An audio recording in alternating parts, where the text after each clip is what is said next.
Well, across Africa, young people are making a difference. CCTV has been speaking to some of them about their projects and inspiration. We begin in the Ethiopian capital, where we had a chat with an AU youth officer and what the African Youth Charter means for the continent's youth. There's no other youth charters in the world. There are different protocols and instruments and guidelines, but in terms of a charter, the African Union was the first and the pioneer in terms of launching such.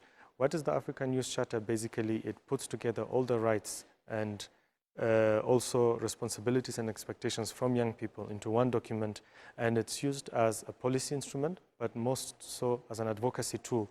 Nowadays, we can see young people are being attracted to these terror groups, and most of them are getting into these groups that are being radicalized.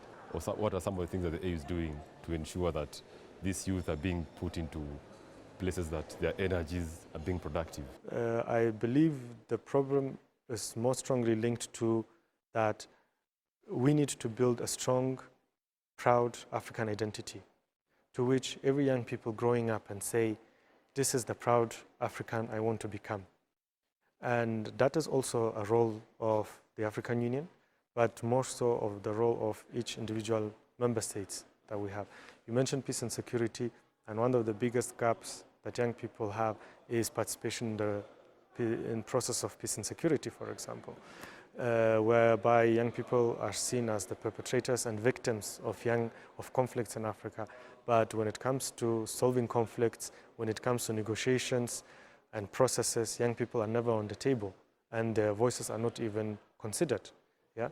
And maybe this kind of distancing, or let me say exclusion, is what probably is leading more to this kind of vacuum to be there, where young people are now looking for an identity, they're looking for a vision, something they want to belong to. And it is a normal process of any young person growing up.